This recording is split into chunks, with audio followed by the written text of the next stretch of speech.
There have been remarkable developments in the Middle East over the past 24 hours as part of Operation Epic Fury, a joint attack on Iran by the United States and Israel.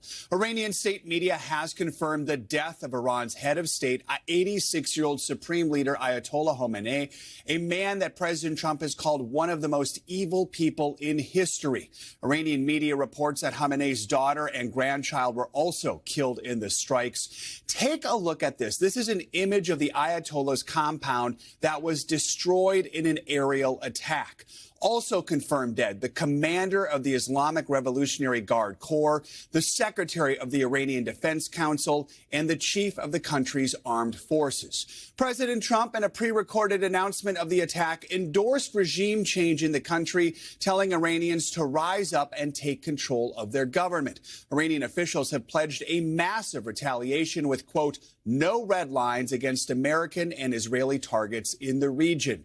Casualty counts include at least one person in Israel, one person in Dubai, and 4 people in Syria reportedly killed in Iranian attacks. In Iran, the Iranian Red Crescent says more than 200 people have been killed and around 700 injured. U.S. Central Command reports that there have been no U.S. casualties, that no U.S. Navy ships have been struck by Iranian missiles or live fire, and that damage to U.S. installations in the region is minimal and has not impacted operations. Iran has been able to launch retaliatory strikes with some success, including a recent barrage against U.S. bases and Israeli military headquarters. But right now, it's not clear how much more firepower Iran has in its arsenal. Also unclear who's even directing Iran's military and security forces right now as we wait for new leadership to emerge. Here in the U.S., there were celebrations by Iranian Americans in Los Angeles who are hopeful that regime change can mean a new and brighter future for Iranians. And overnight, there were new explosions in Tehran, the Israeli military launching a new barrage of strikes on Iran. As we mentioned, President Trump sent out a truth post overnight. He is starting his day at Mar-a-Lago, is expected to return to Washington tonight. NBC's Julie Sirkin joins us now from West Palm Beach with the latest. Julie, what are we hearing from the president and the Trump administration as we are now more than 24 hours into this operation?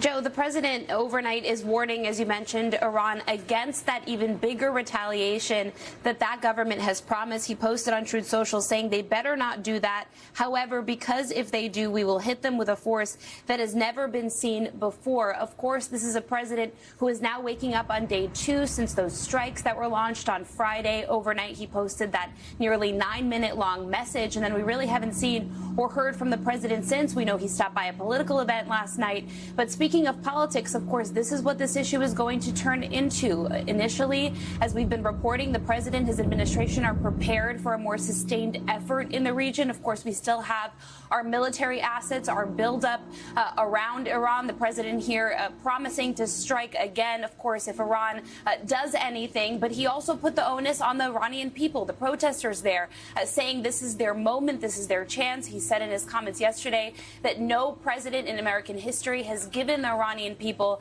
this kind of opportunity to pursue regime change. Of course, something that is extremely dangerous for the Iranian people. Thousands of them have been killed in an uprising several weeks ago in Iran. There were economic reasons for why the Ayatollah, the Iranian regime, was weakened at that point. Israeli strikes that happened last year, American strikes that targeted nuclear uranium enrichment sites last summer. This is why the president said this is the moment that was ripe for the U.S., the Israelis, to strike. You'll remember that, of course, there were peace negotiations even up until Friday. That's what even the Omanis were pointing to, for example, as why they were surprised that the U.S. decided to take this step. But ultimately, the president agreeing to these strikes and also agreeing to a prolonged, sustained campaign that some in his party already have been speaking out against, even especially, Joe, in the MAGA base, as is a president who campaigned on no new wars, now going to have to defend this move, historic move that we've seen in Iran. Joe? Julie Sirkin reporting from Florida. Julie, thank you so much. Let's bring in NBC international correspondent Matt Bradley, who is live in Tel Aviv. Matt, tell us what the situation is like there right now in Israel and some of what we are hearing from the Israeli government now more than 24 hours into this operation. Yeah, well, I was just coming into work today. It's a Sunday. This is the beginning of the work week for Israelis, and the streets are largely deserted. There were some pretty serious bombardments that did strike Tel Aviv last night. But I got to tell you, Joe, it was very underwhelming when compared to last June's attacks. We have seen now one death related to these strikes, one death that was directly caused by the strikes. There were other deaths reportedly around them that weren't necessarily directly caused by them. We've seen more than 100 injuries, and many people, at least 2 people, have been moderately wounded. So really, we're talking about a pretty underwhelming casualty count compared to what we saw last year, where there were 30 deaths and many, many more injuries. It is unclear to Israelis and to the world just how much firepower the Iranians have left and how much longer this is going to last. Shortly after dawn this morning, about 24 hours into this operation, we were woken up by a succession of various different, basically one after another, air raid sirens. So it looks as though the Iranians are still trying to retaliate against the Israelis. Whether or not that continues, it's unclear. We haven't heard much from the Israeli government yet this morning. We did hear from the military spokesperson, but we haven't heard much in the way of new news. The Israelis did say that they had managed to kill 40 Iranian leaders in those attacks overnight, and those attacks yesterday. Matt Bradley reporting from Tel Aviv. Matt, thank you so much. Let's bring in NBC's Raf Sanchez, who's live in London for us. I mean, Raf, relations are moving forward between the U.S. and Iran. This is certainly going to be challenging those relations as Iran figures out who's going to lead them moving forward. We heard the president say about 24 hours ago, this is an opportunity for people in Iran to step up and take over their government. But observers will tell you it is not going to be that simple. That's easier said than done. So what do we know about who's leading the country and who might be leading the country moving forward? Yeah, Joe, so Ayatollah Khamenei had been the supreme leader of Iran since 1989 until yesterday. So there is barely anyone in the U.S. government who has any experience of dealing with an Iran that is not under his leadership. This is really uncharted territory. What we are hearing from the Iranian regime is that a temporary leadership council is being set up to provide governance following Khamenei's killing. That announcement was made by a man called Ali Larijani. He is the former speaker of the Iranian parliament. He's now a very senior security official, and he does appear to be the person who is most in charge at this stage following the death of the supreme leader. It appears that he will play a key role in that leadership council. He is a hardliner, but he has a lot of experience dealing with the United States through nuclear negotiations. We're hearing from him today.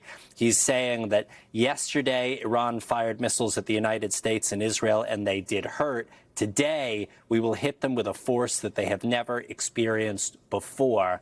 Now, Joe, it does appear that Iran's democratically elected president is still alive, but that is a position without much power, especially when it comes to national security, especially when it comes to foreign affairs. So on top of figuring out who is going to lead the nation, the Iranian regime is now racing to fill all of these individual military leadership posts. As Matt was saying, Israel claims to have killed some 40 senior Iranian leaders, many of them senior military commanders, the head of the Islamic Revolutionary Guard Corps, among others. So that is a big, big void at the top of the Iranian regime that needs to be filled. In terms of the eventual process to pick a new supreme leader, there have only been 2 supreme leaders in the history of the Islamic Republic, Ayatollah Khamenei, the sort of founding father of the Iranian regime, and then Khamenei, who was killed yesterday. That position is usually filled by a Shia Muslim cleric, and it needs to be approved by a body called the Assembly of Experts. Whether or not that body will meet during wartime, we will see. Joe. Raf Sanchez reporting from London. Raf, thank you so much. We thank you for watching, and remember, stay updated on breaking news and top stories on the NBC News app or watch live on our YouTube channel.